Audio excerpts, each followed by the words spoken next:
Voilà, nous sommes encore parmi vous dans notre émission que nous intitulons Chrétiens en éveil. Et nous continuons toujours à édifier les cœurs, à venir au Seigneur Jésus-Christ, car Christ est notre Dieu, Christ est notre roi. Aujourd'hui, nous venons avec un message qui est très important dans la vie d'un enfant de Dieu, que nous intitulons la sanctification. Aujourd'hui, nous allons parler de ce que la sanctification. Nous allons essayer de débriefer correctement la signification de ce mot pour que le chrétien puisse savoir que veut dire la sanctification. Premièrement, j'aimerais rappeler que la sanctification n'est pas un idéal, mais la sanctification, c'est un style de vie.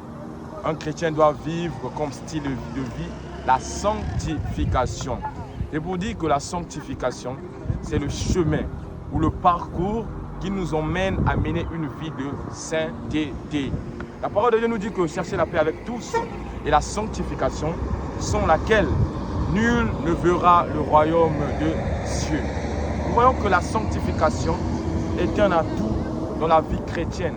Sans la sanctification, nous ne pouvons pas voir le royaume des cieux. Et sans la sanctification, nous ne pouvons pas remporter le prix de la vocation céleste. Dans le livre de Lévitique 20, le verset 7, l'Éternel nous dit, « Vous vous sanctifierez et vous serez saints, car je suis l'Éternel, votre Dieu. » Là, Yahweh, notre Dieu, se nomme Yahweh Mekadishkem. Je veux dire Yahweh plein de sanctification, un Dieu qui sanctifie, un Dieu qui purifie. Et Dieu est un modèle pour nous et il est 3 fois saint, il est irréprochable. Raison pour laquelle, ayant la portion de Jésus-Christ en nous, nous avons l'obligation de vivre comme style de vie la sanctification. Nous aimerions aller plus loin dans le livre de 1 Thessaloniciens 4, le verset 9. Qu'est-ce que la Bible nous dit?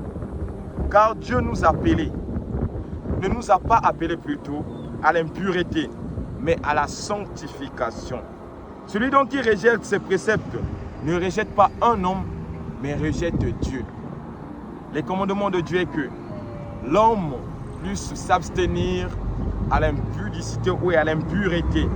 Car Dieu ne nous a pas appelés à l'impureté, mais à la sanctification. Que veut dire la sanctification? Nous allons expliquer plus brièvement la sanctification en quelques phases, ou dirais-je dans quelques étapes. Premièrement, nous pouvons dire que la sanctification, c'est la séparation du péché et la consécration à Dieu.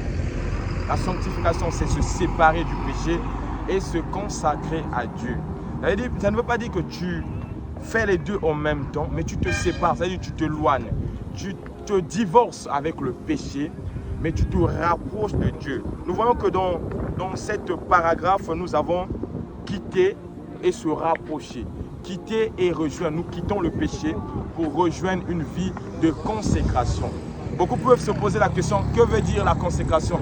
La consécration, c'est se donner corps, âme, esprit à Dieu, se soumettre tout entier à celui qui nous a appelés, faire plutôt sa volonté. Et le deuxième sens de la sanctification, nous pouvons définir la sanctification comme s'abstenir au péché. Ça veut dire quoi? Tu peux tout faire. Comme la Bible nous dit, tout m'est permis, mais tout m'est pas utile. Tout m'est permis, mais tout m'est pas utile. Ça veut dire que il y a certaines choses, en tant que chrétien, je peux le faire. Mais je ne suis pas obligé de le faire. Parce que cela ne me purifie pas. Cela ne me sanctifie pas. Cela ne me reflète pas l'image de Christ au-dedans de moi. Il est mieux pour moi de m'abstenir. Il est mieux pour moi de m'abstenir et de ne pas agir dans l'insensibilité spirituelle.